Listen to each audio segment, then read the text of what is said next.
हालांकि बड़ी बात यहां मैक्रो की तरफ से कही गई है, जिन्होंने साफ कह दिया कि सत्ता परिवर्तन से शांति की उम्मीद नहीं। ऐसे में युद्ध के इस हालात के बीच पूरी दुनिया का क्या रुख है, ये जानना भी बहुत जरूरी है। करुणा, तो बिल्कुल ईरान और इजराइल को लेकर दुनिया का क्या पर्सपेक्टिव, क्या रुख निकलकर सामने आ रहा है।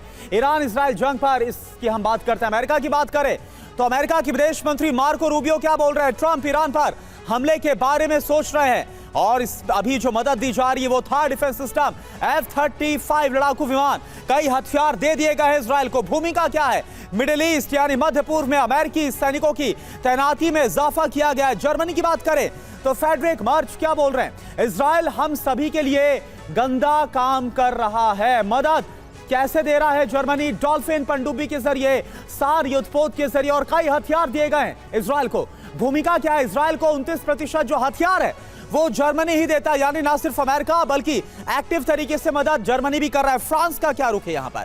इमैनुअल मैक्रो की बात करें तो ईरान में सत्ता परिवर्तन से अराजकता फैलेगी, जिसका जो बयान अभी हमने आपको दिखाया और सुनाया भी। अब फ्रांस कैसे क्या मदद कर रहा है? ईरान के परमाणु हथियार बनाने को खतरा माना गया है, यह फ्रांस की तरफ से पर्सपेक्टिव रखा गया है। भूमिका क्या है? E-3 सेंट्री अवाक्स मिराज तेल अवीव पहुंच गए हैं, यानी कि फ्रांस भी मदद कर रहा है। अब ब्रिटेन की बात करें, मध्य पूर्व में हमारी सेना का पहुंचना शुरू हो गया है। मदद कैसे दी जा रही है? साइप्रस में टाइफून लड़ाकू विमान तैनात किए गए हैं। भूमिका क्या नजर आ रही है इस दौरान ब्रिटेन की? ईरान के न्यूक्लियर कार्यक्रम के खिलाफ लगातार मुखर तौर पर ब्रिटेन रहा है। अब बात करें जॉर्डन की तो इजराइल ईरान के बीच जंग यूरोप के लिए तो संकट है।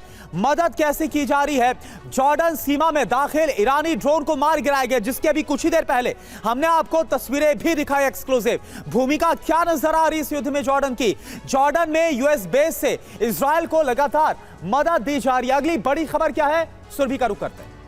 हालांकि ये बहुत बड़ी खबर है क्योंकि अब चीन ने ईरान भेजी है सैन्य मदद और कार्गो विमानों को इजराइल भेजा। आपको बता दें चीन ने अब तक 3 कार्गो विमान भेजे हैं। विमान में हथियार भेजने की आशंका है। आपको बता दें ये बड़ी खबर है और सैन्य मदद के तौर पर ये जो मदद दी जा रही है उस खबर में, उसके बारे में फिलहाल डिटेल ये है कि चीन ने अब तक 3 कार्गो विमान भेजे हैं। विमान में हथियार भेजने की ये आशंका है।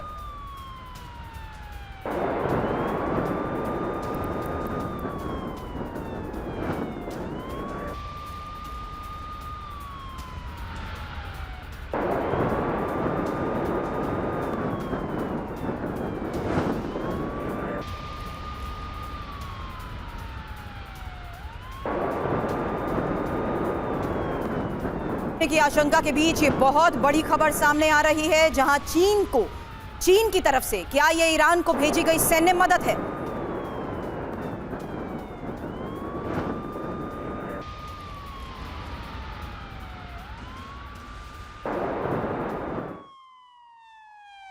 और एक और बड़ी खबर है, रूस के विदेश मंत्री की तरफ से कहा गया कि परमाणु तबाही की ओर है दुनिया और इजरायली हमले अवैध। रूस का बयान इस पूरे मामले के हालात के बीच में जिस तरीके से विदेश मंत्री की बात सामने आई है, उनके मुताबिक परमाणु तबाही की ओर है दुनिया और इजरायली हमले अवैध हैं।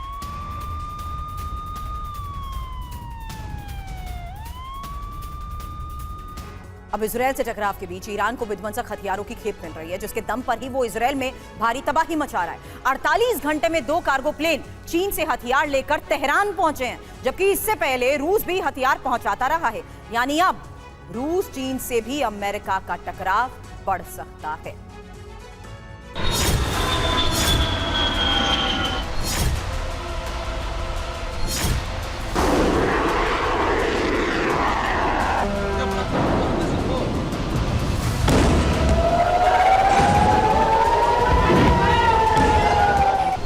इजराइल ने ईरान में पहला हमला किया, जिसके बाद ईरान ने पलटवार किया तो इजराइल में भारी तबाही मचा दी। अब सवाल उठ रहा है, क्या ईरान पहले से युद्ध की तैयारी कर रहा था? क्या ईरान को कहीं से मदद मिल रही?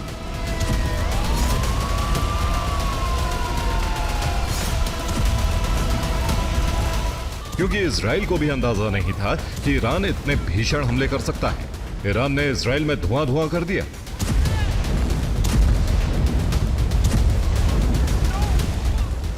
इसकी वजह समझिए, ईरान ने मिसाइल प्रोडक्शन बढ़ा दिया था। ईरान को रूस से डिफेंस सिस्टम और फाइटर जेट मिले। इसके अलावा चीन से भी मिसाइल और दूसरे हथियार ईरान पहुंचाए गए। खबर है कि पिछले 48 घंटे में 2 ट्रांसपोर्टर प्लेन हथियारों की खेप लेकर ईरान पहुंचे हैं, जिन्होंने चीन के झेंगझोउ से उड़ान भरी थी। ईरान को हथियार की सप्लाई लेकर जब कार्गो प्लेन पहुंच रहे थे, ईरान ने ट्रैकिंग सिग्नल रोक दिए थे।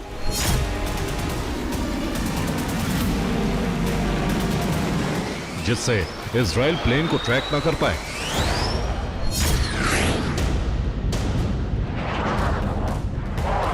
ईरान में प्लेन उतरते ही हथियारों को किसी सीक्रेट जगह पर शिफ्ट कर दिया।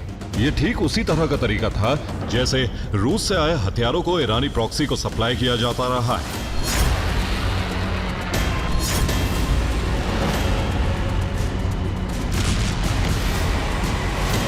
यानी अब रूस और चीन ईरान की मदद इजराइल से टकराव में भी कर रहे हैं। चीन ने तो धमकी भी दी। अमेरिका को इस टकराव से खुद को दूर रखना चाहिए।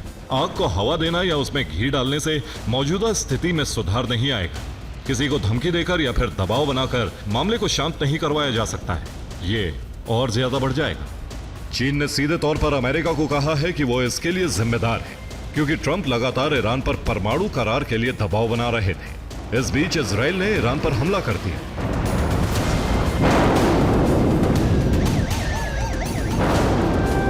और बेंजामिन ने कहा भी था कि उन्हें हमले से पहले अमेरिका से ग्रीन सिग्नल मिला था। Bureau report, TV9 Bharatvarsh.